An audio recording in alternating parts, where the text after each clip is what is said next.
So moving on to channels, one of the things that's presented some challenge to participants in our studies is the proliferation of new media, social media like podcasts and Facebook and Twitter and RSS feeds. People are having some difficulty, we hear, sorting out when to use these channels and how much to use them.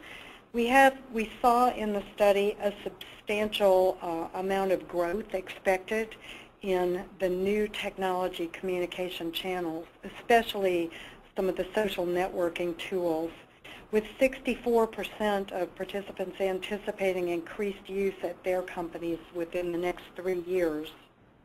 More than half of all the research participants expect to increase the use of social networking, podcasts, and online video in the near future.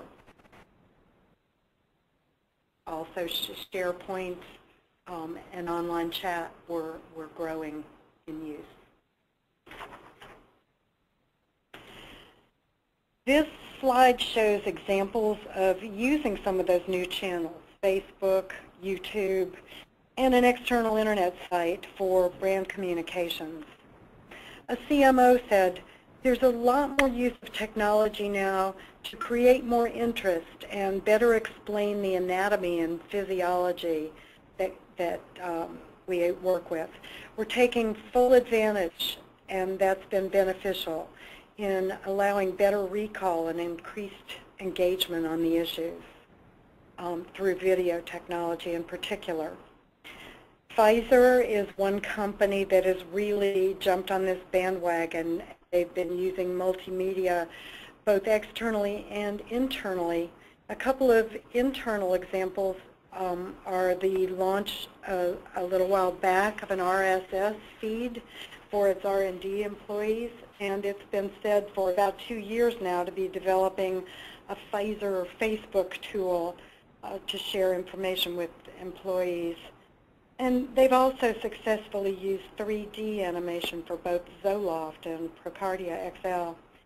Lilly, in another example, broadcast a series of Larry King Live type call-in shows on its corporate-wide television network where the CEO spoke and answered employee questions about Prozac when that product was first in class for a new a sensitive condition of depression. Preparing for rapid response to a controversy is a best practice at some companies, and they've clearly outlined infrastructures and rules for operating these programs. I've outlined some of those here on this slide. Some of the guidelines for these programs include preparing an infrastructure that's global, setting up key groups, and deputizing individuals as special communicators to support rapid response to issues, centralizing information management, coordinating field response on an enterprise basis, responding to challenges at the local level to prevent escalation. And this is one item where we actually heard a lesson learned from a company that responded to a local challenge with a global response that ended up spreading the controversy worldwide. It was a challenge over use of a depression product, as a matter of fact, challenged by the Church of Scientology. And then finally, ensuring that rapid updates and messages on issues from hostile or threatening groups keep the core communications team well informed. Operating this kind of a program requires clear staff roles and responsibilities, usually a centralized team with listening posts around the globe, intelligence gathering infrastructure, and clear rules for responding to issues, updating communications, or handling crisis communications.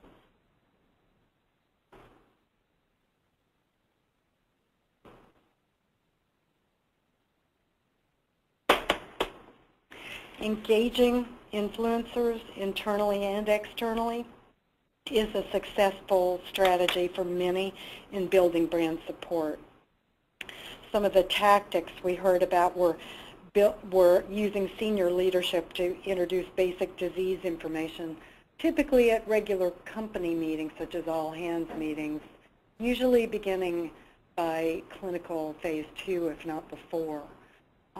We heard that some of the basic messages leaders should share are, this is coming, this is what it does, this is why we're doing it, and this is the value. Scheduling progress reports on product development during regular corporate meetings was a fairly easy way to keep the information flowing for several companies. And then featuring KOLs and trial investigators at speaker forums, or sometimes in web chats that could be videoed and replayed for those who weren't available or were at different locations from the speakers. And then finally, making sure to share information from people who are farthest from the patient. Some noted that R&D and manufacturing really need to be kept abreast of what this product does once it leaves the company and how it actually helps people, as well as marketing and sales, who usually are in the loop.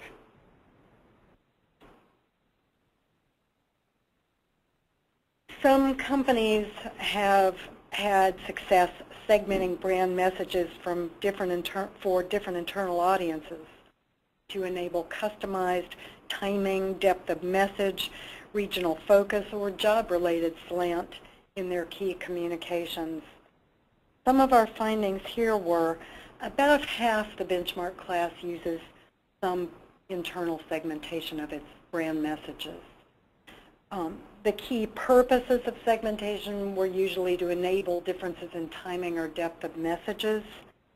Some people don't want to hear a lot of detail about disease information, while others really need to. Demographic segmentation was one area that was less popular. We did see some participants practicing segmenting employees for some messages by gender, by age, or by ethnic group, but there was more value seen in segmenting by region or regulatory environment.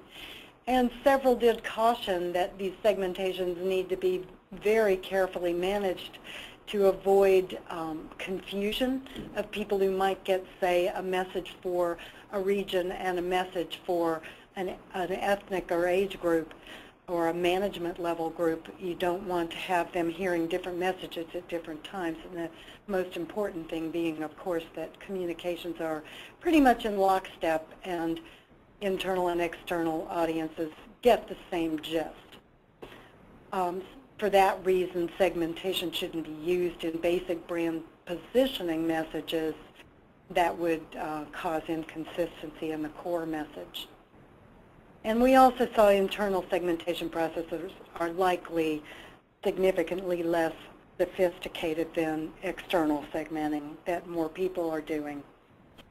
One way to handle the conflict of whether to internally segment messages or not when there's a deep or broad message to get across, we heard a best practice from some brand leaders of that we might term self-segmentation.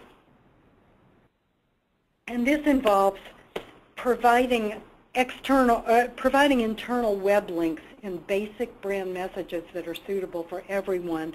But the links allow people to decide themselves if they want to drill down in an area such as medical reports or competitive intelligence that's of interest of some but not to many. And labeling and providing these links is a way to allow people to get what they need in a timely way without overloading anyone on details that are unrelated to their specific jobs or regions.